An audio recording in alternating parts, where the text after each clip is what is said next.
ഇന്ത്യയിലെ ഫുട്ബോൾ ആരാധകർക്ക് സന്തോഷ പ്രഖ്യാപനവുമായി കായിക മന്ത്രി വി അബ്ദുറഹ്മാൻ. ലയണൽ മെസ്സിയും അർജന്റീൻ ടീമും ഒക്ടോബറിൽ കേരളത്തിലെത്തും. ഒക്ടോബർ 25 മുതൽ നവംബർ 7 വരെ മെസ്സി കേരളത്തിലുണ്ടാവുമെന്ന് വി അബ്ദുറഹ്മാൻ പറഞ്ഞു.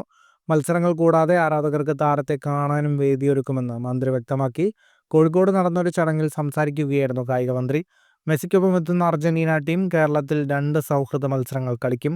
ഏഷ്യയിലെ പ്രമുഖ ടീമിനെ തന്നെ അർജന്റീനയെ നേരിടാൻ ഇറക്കാനാണ് സാധ്യത. ഫിഫ റാങ്കിങ്ങിൽ ആദ്യ 50 സ്ഥാനങ്ങളിലുള്ള ടീമിനെതിരായിരിക്കും മത്സരം. അർജന്റീനയും നേരിടാനുള്ള ടീമും കേരളത്തിൽ മത്സരിക്കുന്നതിന്റെ ചെലവ് മുഴുവൻ സ്പോൺസർഷിപ്പിലൂടെ കണ്ടെത്താനാണ് നീക്കം. 100 കോടിയിലധികം രൂപ ചെലവ് വരുമെന്നാണ് കണക്കാക്കുന്നത്. കഴിഞ്ഞ വർഷമാണ് മെസ്സിയെ കേരളത്തിലെത്തിക്കുമെന്ന് കായിക മന്ത്രി പ്രഖ്യാപിച്ചത്. സെപ്റ്റംബറിൽ സ്പെയിനിലെത്തി മന്ത്രിയും സംഘവും അർജന്റീന ഫുട്ബോൾ അസോസിയേഷനുമായി കൂടിക്കാഴ്ച നടത്തിയിരുന്നു. കേരളത്തിൽ ഫുട്ബോൾ അക്കാദമി ആരംഭിക്കുന്നതിനും സൗഹൃദ മത്സരത്തിനും അർജന്റീന ഫുട്ബോൾ അസോസിയേഷൻ സന്നദ്ധത അറിയിച്ചിട്ടുണ്ടെന്ന് മന്ത്രി അന്ന് പറഞ്ഞിരുന്നു. കേരളത്തിൽ കളിക്കാനുള്ള സന്നദ്ധത അറിയിച്ച അർജന്റീൻ ഫുട്ബോൾ ടീം ഇമെയിൽ സന്ദേശം അയച്ചതായി മന്ത്രി 2024 ജനുവരിയിൽ വ്യക്തമാക്കി. ഫുട്ബോൾ ലോകത്തെ കൂടുതൽ വാർത്തകൾക്കും വിശേഷങ്ങൾക്കുമായി സ്പോർട്സ് കഫേ സബ്സ്ക്രൈബ് ചെയ്യുക.